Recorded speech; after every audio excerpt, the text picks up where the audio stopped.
2024 এবং খেলা भारतीय जनता पार्टी को 370 सीट अवश्य देगा। नमस्कार। 24 के चैंपियन में अब हम बात करेंगे हॉट सीट की, और आज हॉट सीट में बात राजधानी दिल्ली के उस सीट की जहां से क्रिकेट के धुरंधर भी हाथ आजमाते रहे हैं। 2009 की बात है। चेतन चौहान ने बीजेपी के टिकट पर यहां से चुनाव लड़ा था। तो पिछले चुनाव में गौतम गंभीर ने सियासी पिच पर जमकर चौके छक्के लगाए। हालांकि इस बार गंभीर ने चुनावी मैच से पहले ही अपने राजनीतिक संन्यास की घोषणा कर दी। दरअसल शायद उन्हें भनक लग गई थी कि उनका टिकट कटने वाला है और ये टिकट किसी और को मिलने वाला है। तो राजधानी की ये हॉट सीट है नोएडा और गाजियाबाद बॉर्डर से जुड़ी पूर्वी दिल्ली सीट की। आप स्क्रीन पे देख सकते हैं, मेरी एक तरफ कुलदीप कुमार की तस्वीर है जो आम आदमी पार्टी के उम्मीदवार हैं, इस बारी वो विधायक भी हैं, और दूसरी तरफ हर्ष मल्होत्रा है जिनको टिकट मिला है गौतम गंभीर की जगह पर। तो गंभीर के संन्यास के बाद बीजेपी ने जहां इस बार हर्ष मल्होत्रा को उतारा है, तो आम आदमी पार्टी के कोंडली के विधायक हैं कुलदीप कुमार, उस पर दांव खेला है। हर्ष मल्होत्रा जहां पंजाबी समुदाय से आते हैं, वही कुलदीप कुमार दलित चेहरा है। जाति समीकरण की वजह से इस सीट पर जो मुकाबला है वो बेहद कांटे का हो गया है।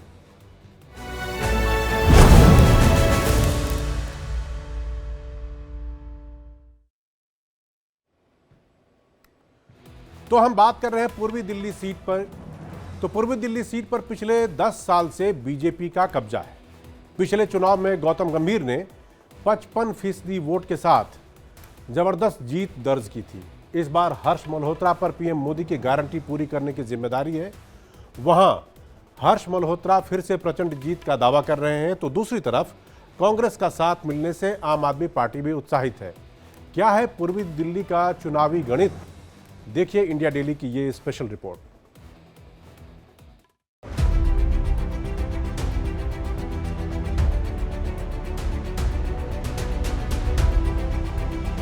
प्रधानमंत्री आदरणीय नरेंद्र मोदी जी को तीसरी बार बनाएंगे। 25 मई और भाजपा गई। पूर्वी दिल्ली से तो भाजपा का सफाया होने जा रहा है।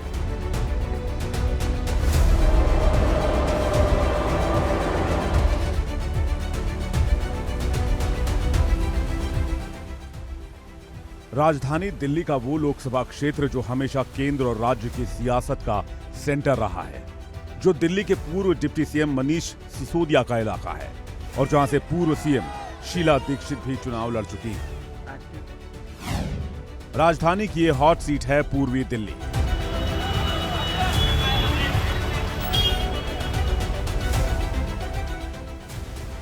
पूर्वी दिल्ली में यमुना पार का वो इलाका आता है जहां पॉश इलाके भी हैं और पटपड़गंज और झिलमिल जैसे इंडस्ट्रियल इलाके भी। दिलचस्प ये है कि इस इलाके में दिल्ली वालों से ज्यादा बाहरी वोटर्स का दबदबा है। इस क्षेत्र में कई कच्ची कॉलोनियां हैं और समस्याओं का अंबार भी है। बिल्कुल भी खुश नहीं है। इन्होंने सिर्फ बेरोजगारी का मुद्दा लेकर के ही आए थे। जो स्मृति ईरानी 400 रुपए के सिलेंडर को लेकर के धरने पे बैठ गई थी, आज वो मौन लेकर के अमेठी से चुनाव लड़ रही है। पहले भी लड़ी है, वो उसका कोई प्रतिक्रिया नहीं होती। और मोदी जी का एक ही नारा है, पूरा देश मोदी जी के साथ खड़ा हुआ है कि एक राष्ट्र और सुरक्षित राष्ट्र। जनता का दर्द क्या होगा? सेलिब्रिटी आएगा, वो बाहर से आएगा, बाहर के बाहर चले जाएगा, क्योंकि वो आदमी से कनेक्ट हो नहीं पाता, इसलिए जनता से जुड़ाव नहीं हो पाता। जो संगठन का आदमी होगा, जनता का आदमी होगा, जनता से मिलेगा और जनता उससे मिलने में एक अच्छा फील करेगी। पूर्वी दिल्ली इस बार इसलिए भी हॉट सीट बन गई है क्योंकि यहाँ मुकाबला बेहद दिलचस्प हो गया है और दोनों ही पार्टियां अपनी अपनी जीत के दावे कर रही हैं। बीजेपी ने जहां पूर्व सांसद और क्रिकेटर गौतम गंभीर का टिकट काटकर हर्ष मल्होत्रा को मैदान में उतारा है, वहीं आम आदमी पार्टी कांग्रेस के गठबंधन विधायक कुलदीप कुमार, जो कोंडली से आप विधायक हैं, उन्हें मैदान में उतारा गया है।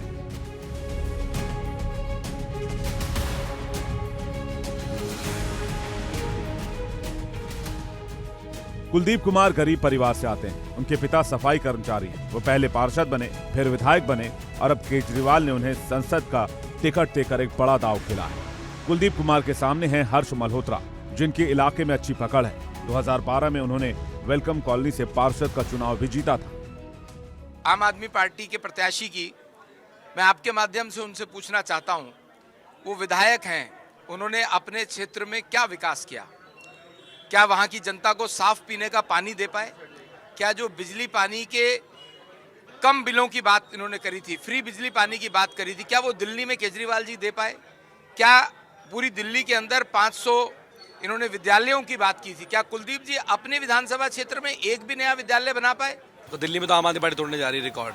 दिल्ली के लोग अपने बेटे अरविंद केजरीवाल से बहुत प्यार करते हैं। शिक्षा, स्वास्थ्य के जो मुद्दे पर जो काम किया है, दिल्ली के लोगों की भलाई के लिए जो काम किया है, वो अरविंद केजरीवाल जी के लिए को बहुत पसंद करते हैं। और जिस प्रकार से भारतीय जनता पार्टी ने अरविंद केजरीवाल जी को परेशान किया है, दिल्ली के लोग उसका बदला इस चुनाव में उनसे लेके रहेंगे।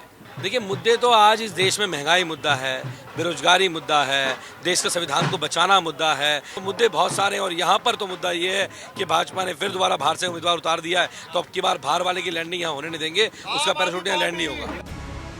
पूर्वी दिल्ली में कांग्रेस और बीजेपी दोनों को बराबर जीत मिलती रही। हालांकि पिछले 10 साल से यहां बीजेपी का कब्जा है और पीएम मोदी की अगुवाई में बीजेपी एक बार फिर बड़ी जीत के दावे कर रही है। लेकिन आप और कांग्रेस के बीच गठबंधन के चलते इस बार इस सीट पर कड़ी टक्कर हो सकती है। पूर्वी दिल्ली का जातीय समीकरण देखें तो यहाँ ब्राह्मण, गुर्जर, सिख, मुस्लिम और दलितों के साथ बाहरी वोटर्स की बड़ी संख्या है। यहाँ मुस्लिम वोटर करीब 16% और सिख वोटर करीब 15% से ज्यादा हैं। दलित वोटर्स की संख्या भी 15% है। इसके बाद ब्राह्मण वोटर 11% और गुर्जर करीब 7% है। एक तरह से देखें तो मुस्लिम और सिख वोटर्स यहाँ जीत और हार तय करते रहे हैं। वोटर्स का ये गणित पूर्वी दिल्ली सीट पर आम आदमी पार्टी के उत्साह की वजह भी है। दलित वोटरों पर आपकी अच्छी पकड़ है। दूसरी तरफ कांग्रेस के दिल्ली अध्यक्ष अरविंदर सिंह लवली इसी इलाके से आते हैं, जो पिछले चुनाव में दूसरे नंबर पर रहे थे। अगर दलित, मुस्लिम और सिख वोटर ने एकजुट होकर कांग्रेस और आप के गठबंधन को वोट किया तो बीजेपी के लिए जीत मुश्किल हो सकती है। दूसरी तरफ बीजेपी को उम्मीद है कि 2019 की तरह एक बार फिर हिंदू, सिख और दलित वोटर्स का सपोर्ट उसे मिलेगा और बीजेपी की ऐतिहासिक जीत होगी।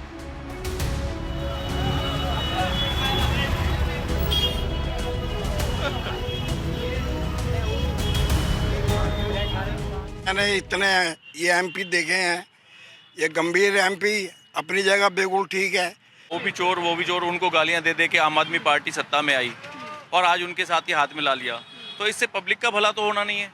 पब्लिक का भला एक ही पार्टी कर सकती है, वो भारतीय जनता पार्टी जो मोदी जी के नेतृत्व में चल रही है।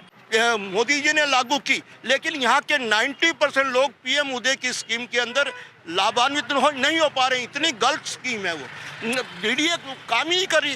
जो भी मोदी जी की योजना है, जैसे आयुष्मान योजना है, पीएम आवास योजना है, वो आपको दिल्ली में लागू ही नहीं की जा रही है। पिछला रिकॉर्ड उठाकर देखें तो बीजेपी के हिस्से में मुस्लिम वोट बहुत कम आए। 2019 में गौतम गंभीर को उतारा गया और अब हर्ष मल्होत्रा पर भरोसा जताया गया है। 2019 चुनाव की बात करें तो गौतम गंभीर ने करीब 3 लाख वोट से जीत हासिल की थी। उन्हें 55% यानी कुल 6,95,000 वोट मिले थे, जबकि कांग्रेस प्रत्याशी अरविंदर सिंह लवली को 3,04,000 वोट मिले थे। तीसरे नंबर पर रही थी आप प्रत्याशी आतिशी, जिनके खाते में सिर्फ 2,19,000 वोट गए थे।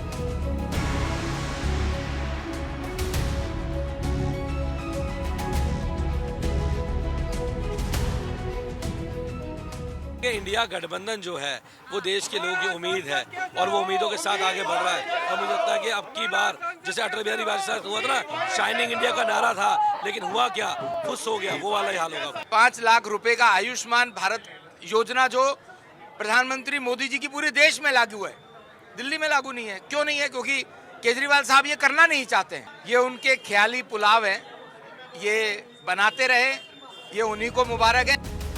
विधानसभा चुनाव की बात करें तो पूर्वी दिल्ली में आम आदमी पार्टी का दबदबा है। 2020 के विधानसभा चुनाव में आम आदमी पार्टी के खाते में 10 में से 7 सीटें गई। बीजेपी को सिर्फ 3 सीटों पर ही जीत मिली थी। हालांकि लोकसभा और विधानसभा का चुनावी गणित हमेशा अलग रहा है। लोकसभा में जहां बीजेपी को 55% से ज्यादा वोट मिले थे, वहीं विधानसभा चुनाव में आम आदमी पार्टी को 50% से ज्यादा वोट मिले थे। अब देखना यह है कि इस बार पूर्वी दिल्ली की जनता किसे सपोर्ट करती है, मोदी की गारंटी और केंद्र सरकार की नीतियों पर भरोसा जताती है या फिर आप और कांग्रेस के हाथ को मजबूत करती है। ये रिपोर्ट इंडिया डेली लाइव। तो अभी आपने हमारी रिपोर्ट में देखा कि पिछले चुनाव यानी कि 2019 के जब चुनाव हुए थे तो बीजेपी को यहाँ पर 55% वोट मिले थे। जाहिर सी बात है 2024 में उससे आगे बढ़ने की बीजेपी कोशिश करेगी, लेकिन वो कितनी कामयाब हो पाएगी इसके लिए इसको सीट को आपको समझना होगा। और वो सीट हम आपको समझाते हैं ग्राफिक के जरिए, जिससे आपको अंदाज़ा लगेगा कि दिल्ली में ये सीट कहाँ है, किस तरह के वोटर। देखिए गाज़ियाबाद और नोएडा से जुड़ा हुआ है, यानी कि यूपी से लगा हुआ है। गाज़ियाबाद और नोएडा दोनों ही इसके पास पास से सटे हुए हैं। यहाँ पर मुस्लिम, दलित और सिख वोटरों का दबदबा है, यानी मुस्लिम, दलित और सिख। यूपी और बिहार के लोग यहाँ पर बड़ी संख्या में रहते हैं, पूर्वी दिल्ली का इलाका है ये। उसके बाद इसकी बड़ी बात यह है कि कांग्रेस और आपके गठबंधन से समीकरण बदल सकते हैं। वो कैसे, वो आपको आगे समझाते हैं। दलित और मुस्लिम वोटर पर गठबंधन की नज़र है और ऐसा माना जा रहा है या ऐसा सियासी हलकों में है कि वो उसके तरफ जा सकते हैं। 2019 में बीजेपी को मिला हिंदुओं और सिखों का वोट, जो अगर जातिगत हिसाब से आप देखें, धर्मीय संप्रदाय के हिसाब से, तो ऐसा कुछ है इसमें। अब इसको आप परसेंटेज के हिसाब से देखिए तो मुस्लिम 16%, सिख 15.8, तकरीबन बराबर ही हो गया। दलित 16.3, ब्राह्मण 11% और गुर्जर समुदाय यहाँ पर 7% के आसपास इस सीट पर वोटर के तौर पे है। अब पिछले 10 साल की कहानी को आप समझने की कोशिश करिए। 2019 के लोकसभा चुनाव में बीजेपी के पास 55% वोट थे और विधानसभा के जब चुनाव हुए हैं थे तो उस टाइम पर आपको 50% वोट मिला है, यानी लोकसभा में 55% बीजेपी के पास और 2020 एक साल बाद जब वहां पर चुनाव हुए तो 50% वोट आम आदमी पार्टी को मिला है। इसी बेसिस पर वो शायद उनको उम्मीदें होंगी। अब देखिए यहाँ पर जब चुनाव हुए तो कैसे 1999 लाल बिहारी बीजेपी के 50%, 2004 में संदीप दीक्षित कांग्रेस के जीते 56%, फिर 2009 में संदीप दीक्षित जीते 60% से भी ज़्यादा वोट उन्हें मिला। 2014 में महेश गिरी जीते तो उनको 47% वोट और 2019 में गौतम गंभीर जब जीते तो 55.4। इसमें सबसे इंपॉर्टेंट बात यह है कि आप देखिए कि कांग्रेस ने जब जब यहाँ पर जीता है इस सीट को, उसे बीजेपी को मिले हुए वोट परसेंटेज से ज़्यादा है और एक बार तो वो 60% से भी ज़्यादा वोट हासिल करने में वो कामयाब रहे। तो ये पूर्वी दिल्ली की कहानी है जो हमने अभी आपको बताया। अब क्या है कि एक वक्त था जब पूर्वी दिल्ली सीट पर कांग्रेस का दबदबा हुआ करता था, लेकिन आज राजधानी में कांग्रेस अपने अस्तित्व की लड़ाई लड़ रही है। आपको पता ही होगा कि दिल्ली की 7 की 7 सारी सीटों पर इस वक्त बीजेपी है। पहली बार इस सीट पर कांग्रेस चुनाव नहीं लड़ रही है। इंदिरा गांधी के दौर में ये सीट लगातार कांग्रेस के कब्जे में रही। मनमोहन सरकार के दौरान भी संदीप दीक्षित, जैसा कि मैंने अभी दिखाया था, वो यहाँ से चुनाव जीतते रहे। हालांकि आडवाणी के दौर में शीला दीक्षित को हार झेलनी पड़ी थी। तो इसीलिए पूरा ओवरऑल इस सीट का इतिहास क्या रहा, क्या इसके मायने हैं, ये हमारी रिपोर्ट देखिए, आपको पूरा पता चल जाएगा।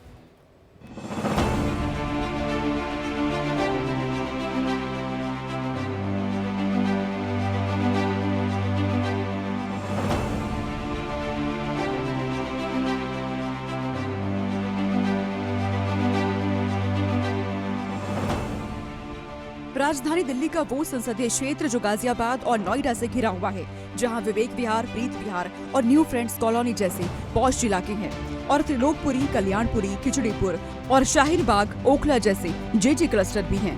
विधायक जी कभी भी मतलब क्षेत्र में दौरा नहीं करते हैं और सांसद जी तो आपको पता ही है मैच में बिजी हैं। बस यही प्रॉब्लम है और थोड़ा नालियाँ वगैरह साफ़ नहीं होती हैं यहाँ पे। मैडम पब्लिक को क्या चाहिए? पब्लिक को सुविधाएं चाहिए, सारी सुविधा मिल जाए अच्छा, और जो नए लड़के वगैरह उनको नौकरी मिले और काम धंधा अच्छा चले, और क्या चाहिए। पूर्वी दिल्ली ऐसा लोकसभा क्षेत्र है जहां बड़ी संख्या में यूपी बिहार से आए लोग बसे हैं और वसुंधरा एनक्लेव मयूर विहार में सरकारी कर्मचारी और पेशेवर लोग भी निवासी हैं। यहाँ समस्याओं का अंबार है और जातिगत राजनीति का गणित भी है, इसलिए इस सीट का सियासी इतिहास बेहद दिलचस्प है। 1966 में अस्तित्व में आई पूर्वी दिल्ली सीट का इतिहास दिग्गज नेताओं से भरा है। यहाँ से दिल्ली के पूर्व सीएम शीला दीक्षित भी चुनाव लड़ चुकी हैं। हालांकि उन्हें हार झेलनी पड़ी थी, लेकिन उनके बेटे संदीप दीक्षित 2 बार यहाँ से सांसद रहे। पूर्वी दिल्ली की जनता ने बीजेपी और कांग्रेस दोनों पार्टियों को भरपूर प्यार दिया है। पूर्वी दिल्ली लोकसभा सीट पर पहला चुनाव 1967 में हुआ और जनसंघ से हरदयाल देवगन ने शानदार जीत दर्ज की। उन्होंने कांग्रेस के बी मोहन को हराया, लेकिन 1971 में कांग्रेस नेता HKL भगत ने उन्हें हराकर हिसाब बराबर कर दिया। 1977 में जनता पार्टी से किशोर लाल सांसद बने, लेकिन हरि कृष्ण लाल भगत ने 1980 और 1984 में फिर से शानदार जीत दर्ज की। ये वो दौर था जब केंद्र की सत्ता में इंदिरा गांधी का दबदबा था। इस दौरान भगत इंदिरा के खास रहे और केंद्र में मंत्री भी बने। 1991 तक इस सीट पर कांग्रेस का कब्जा रहा, लेकिन इसके बाद बीजेपी ने वापसी की और 1991 से 97 तक बैंकुट लाल शर्मा सांसद रहे। 1997 से 2004 तक बीजेपी से ही लाल बिहारी तिवारी चुने गए। उन्होंने शीला दीक्षित को हराया। ये वो दौर था जब केंद्र में अटल बिहारी वाजपेयी की सरकार थी, लेकिन केंद्र से बीजेपी की सत्ता जाते ही पूर्वी दिल्ली सीट से भी बीजेपी साफ हो गई। 2004 से 2014 तक संदीप दीक्षित ने पूर्वी दिल्ली पर कब्जा जमाए रखा। 2014 से अब तक इस सीट पर बीजेपी का कब्जा है। 2014 में महेश गिरी ने जीत दर्ज की और 2019 में क्रिकेटर से नेता बने गौतम गंभीर ने 55% वोट के साथ इलाके में बीजेपी का दबदबा कायम कर दिया। लेकिन इस बार पूर्वी दिल्ली में लड़ाई बेहद कड़ी है, क्योंकि आप और कांग्रेस ने गठबंधन करके दलित, मुस्लिम और सिख वोटरों का गणित सेट किया है। इन्होंने जितने वायदे किए उसमें से कुछ नहीं किया। शराब का घोटाला किया, माताओं बहनों का क्या हाल हो रहा है ये सब अच्छे से जानते हैं। वही माताएं बहनें और दिल्ली के विकास का मुद्दा। अगर पूर्वी दिल्ली की मैं बात करूं तो आदरणीय प्रधानमंत्री जी ने निजामुद्दीन से लेकर के मेरठ एक्सप्रेसवे का जो उद्घाटन किया, इतनी बड़ी लाइफलाइन, आधा पौना घंटा लगता था, 5 मिनट में हम क्रॉस करते हैं। बीजेपी हमलावर है। दिल्ली के लोगों के पानी के बिल माफ ना हो वो एलजी के माध्यम से रुकवाने की कोशिश कर रही है और दिल्ली के लोग तैयार बैठे हैं कि भाजपा वालों अब की बार चुनाव में आ जाओ। हम पूछेंगे कि अगर उनका बेटा अरविंद केजरीवाल उनके लिए स्कीम लेके आना चाहता है तो आप इतना हमलावर होते हो, स्कीम को रोक देते हो। पूर्वी दिल्ली सीट का इतिहास उठाकर देखें तो जो भी पार्टी इस सीट से जीती उसके केंद्र में सरकार रही। पूर्वी दिल्ली में 10 विधानसभा क्षेत्र हैं। विश्वासनगर, लक्ष्मी नगर, कोंडली, पटवड़गंज, कृष्णानगर, ओखला, गांधीनगर, जंगपुरा, त्रिलोकपुरी और शाहदरा। 10 विधानसभा सीटों में से 7 सीटों पर आपका कब्जा है। हालांकि मौजूदा राजनीति का गणित देखें तो लोकसभा चुनाव में बीजेपी का दबदबा है, लेकिन विधानसभा चुनाव में आपकी तूती बोलती है। अब देखना ये है कि 2024 में जनता मोदी की गारंटी पर भरोसा जताती है या फिर आप प्रत्याशी कुलदीप कुमार को चुनकर संसद भेजती है। तो पूर्वी दिल्ली सीट का इतिहास आपने देख लिया। अब आज की हकीकत, मतलब आज की ग्राउंड रिपोर्ट वहां पर क्या कहती है, वो भी हम आपको दिखाते हैं।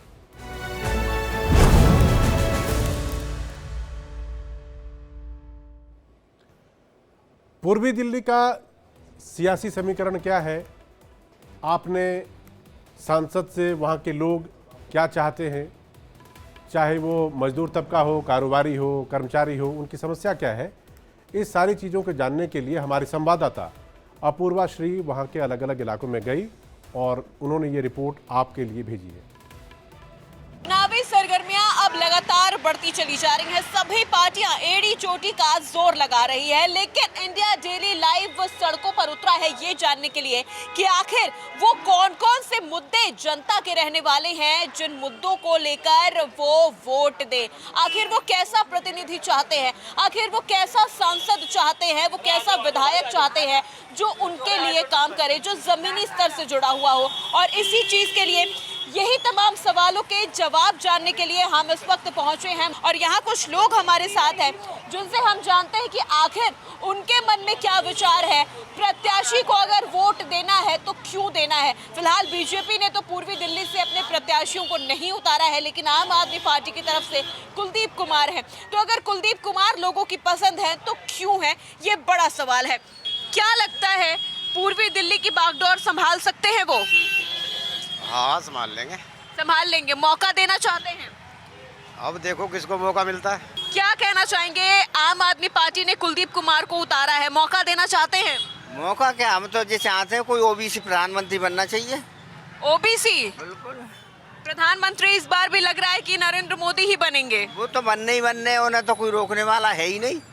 अच्छा, क्या मुद्दे हैं आम जनता की, क्या मुद्दे हैं? आम जनता के मुद्दे यही है कि आप क्या नाम है, आप लोगों के बीच जाएं और उसके बाद लोगों की सुने, लोगों के क्या प्रॉब्लम है वो सुने, उसका समाधान करें। जो ये गंदगी हो रही है इन सबका समाधान करें। आपने तो बहुत करीबी से जाना होगा यहाँ के लोगों की परेशानियों को। यहाँ के लोगों की परेशानियाँ फ्री की हैं, फ्री वालों की परेशानियाँ ज़्यादा हैं, बाकी कोई दिक्कत नहीं है। केजरीवाल पे है फ्री मांगने वाले हैं, लेकिन ये नहीं देख रहे हैं जो प्रधानमंत्री केंद्र से जो इतना सब कुछ हो रहा है तो केंद्र से ही तो हो रहा है, प्रधानमंत्री जी तो कर रहे हैं। मैं यहाँ मंडावली में 35 साल से रहता हूँ मैं, और अब तक मैं जो बात बता रहा हूँ वो गंभीर बात बता रहा हूँ मैं आपको। मैं एक किराएदार हूँ और किराए पे रहता हूँ, और सरकार आती है जाती है, किराएदार यहीं के यहीं रह जाते हैं। तो किराएदार के लिए दिल्ली की सरकार जब आई थी तो किराएदारों को कहा था जी हम मीटर लगवाएंगे, बिजली फ्री देंगे। आज आप किराएदार से घूम घूम के पूछ लीजिए आप क्षेत्र में किराएदारों को क्या लाभ मिला है, और किराएदार का वोट मायने रखता है इस चीज़ में। समस्या हल करेंगे, जैसे सीवर की है, पानी की है, और बहुत सड़कें हैं, बहुत सुविधा है। सड़कें सारी खुद ही पड़ी है इस टाइम मयूर विहार में। हम चाहते हैं वो कोई भी आए, सांसद को भी आए, अच्छा काम करे। आम आदमी ने अच्छा हॉस्पिटल में काम किया है, नो डाउट, एजुकेशन में काम किया है, नो डाउट, लेकिन उसके बाद वो कहते हैं अगर जो किसी चीज़ को मेंटेन रखोगे तो आप कंटिन्यूस रहोगे, अगर जिससे को आप मेंटेन नहीं रखोगे वो खराब हो जाएगी। वही छवि आम आदमी पार्टी ने खराब करी अपनी। अगर जो मेंटेन रखेंगे आप अपना वर्क तो आप कंटिन्यूसली आते रहेंगे, मेंटेन ही नहीं करोगे तो फिर तो आदमी दूसरी ऑप्शन ढूंढेगा ना। आज मेरी ये शर्ट खराब है तो मैं सोचूंगा मैं दूसरी लेके आऊँगा, दोबारा ये शर्ट मैं कभी नहीं लूँगा। सेम थिंग आम आदमी पार्टी के साथ है। काम किया है नो डाउट, जो एकदम सडनली उठ के आई थी पार्टी, थर्ड पार्टी जो उन्होंने बनाई, इतना बड़ा अचीवमेंट किया उन्होंने। और अरविंद केजरीवाल जी जो मेरे यहाँ होम टाउन से ही हैं, हिसार से, हाँ जी, नेशनल पार्टी बनी, और उसके बाद फिर वो एकदम से नीचे आएगी। उनका ग्राफ पहले यहाँ था, अब ग्राफ यहाँ पे आ गया। 24 का चैंपियन में आज के लिए बस इतना ही। कल किसी और मुद्दे और किसी और हॉट सीट के साथ आपके सामने हाजिर होंगे। तब तक आप देखते रहिए इंडिया डेली लाइव। मैं कांग्रेस हूँ और ये सब कांग्रेस है। 2024 भारतीय जनता पार्टी को 370 सीट अवश्य दें।